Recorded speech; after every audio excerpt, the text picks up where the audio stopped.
Hi dears, welcome back to my channel. இன்றைக்கி வந்து சிம்பிளான ஒரு மார்னிங் ரொட்டீன் தான். காலையில் எழுந்திரிச்சு வரும்போது கிச்சனெல்லாம் நைட்டே எல்லாத்தையும் க்ளீன் பண்ணி வச்சாச்சு. ஸோ அதனால் ரொம்ப ஈஸி. அதனால் பால் பேக்கெட் எடுத்துகிட்டு வந்து வச்சாச்சு. ஃபஸ்ட்டு வந்து நம்மளுக்கு ஒரு காஃபி குடிக்கணும். அப்போ தான் நம்ம வேலையெல்லாம் ஓடும். அதனால் முதல்ல பாலை காய்ச்சிக்கலாம். பால் காய்ச்சிட்டு இருக்கும்போதே நம்ம பூனை மேடம் வந்து குரல் கொடுக்க ஆரம்பிச்சிட்டாங்க. ஸோ அதனால் வந்து அவங்களுக்கு ஊற்றணும். இப்போ வந்து நான் வந்து ஒரு 4-5 உருளைக்கிழங்கு இருந்தது, அதை வேக போட்டு சிம்மில் வச்சுட்டேன். ஸோ காஃபி குடிச்சு வரத்துக்குள்ளே அது வெந்துடும்.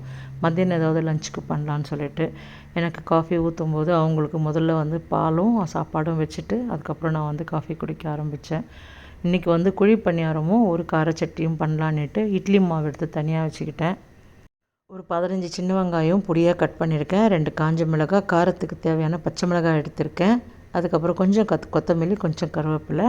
இப்போ வந்து நான் வந்து ஒரு பேனில் ஒரு 2 டேபிள் ஸ்பூன் எண்ணெய் ஊற்றிட்டு 1/2 ஸ்பூன் கடுகு, 1/2 ஸ்பூன் உளுந்து சேர்த்துருக்கேன். ஒரு 3/4 ஸ்பூன் வரா மாதிரி கடலைப்பருப்பு சேர்த்துருக்கேன். ஒரு 2 காஞ்ச மிளகா கட் பண்ணி போட்டிருக்கேன். கட் பண்ணி வச்சுருக்கிற வெங்காயம் சேர்த்துக்கலாம். அப்புறம் பச்சை மிளகாய் சேர்த்துக்கலாம். ஒரு 5 நிமிஷம் வதக்கிட்டு நம்ம இதில் கருவேப்பிலை, அப்புறம் நம்ம கட் பண்ணி வச்சுருக்கிற கொத்தமல்லி எல்லாத்தையும் சேர்த்து நம்ம ஒரு 5 நிமிஷம் வதக்கி இதில் வந்து நம்ம மாவில் சேர்த்துக்குவோம். அப்போ வந்து நமக்கு குழி பணியாரம் செய்யும்போது அது சாப்பிட்றதுக்கு ரொம்ப நல்லாயிருக்கும். வெறும் மாவில் கூட ஊற்றலாம். பட் நான் வந்து இந்த மாதிரி தாளித்து இன்றைக்கி செய்யலான்னு ஒரு ஐடியா, அதனால் இது பண்ணேன். இதை எடுத்து நம்ம அப்படியே மாவில் சேர்த்துட்டு நம்ம அப்படியே கலந்துட்டு இப்போ வந்து ஒரு கார சட்னிக்காக இதே பேனை வந்து நம்ம ஸ்டவ்வில் வச்சுக்கலாம். வெறும் வந்து இட்லி, தோசை அந்த மாதிரி பண்ணுறதுக்கு பதிலாக இந்த மாதிரி கொஞ்சம் டிஃப்ரெண்ட்டாக செஞ்சால் மார்னிங் டைமில் அந்த பசங்க வீட்டில் இருக்கலாம் சாப்பிட்றதுக்கு கொஞ்சம் ஆசையாக இருக்கும். இது வந்து நம்ம வந்து ஸ்நாக்ஸாக கூட சாப்பிட்டுக்கலாம், ஈவினிங்கும் கூட நம்ம செஞ்சுக்கலாம். பட் நான் மார்னிங்கே இது செய்கிறேன். ஏன்னா கொஞ்சம் சூடாக லீவ் நாளில் தான் இதில் மாதிரிலாம் செய்ய முடியும்.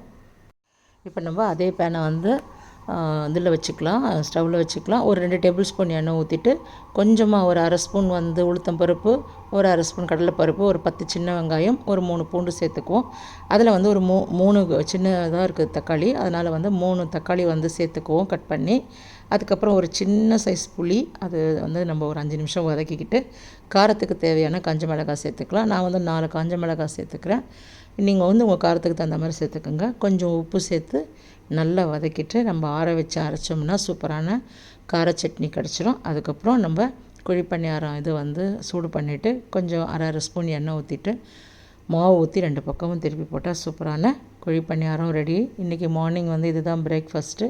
கார சட்னி குழி பணியாரமும். உங்கள் வீட்டில் என்ன பிரேக்ஃபாஸ்ட்டுன்னு எனக்கு கமெண்டில் சொல்லுங்கள். என் சேனலை சப்ஸ்கிரைப் பண்ணாமல் பார்க்குறவங்க சப்ஸ்கிரைப் பண்ணிக்கோங்க. பக்கத்தில் இருக்கிற பெல் ஐக்கானையும் ப்ரெஸ் பண்ணிக்கோங்க. Take care tears.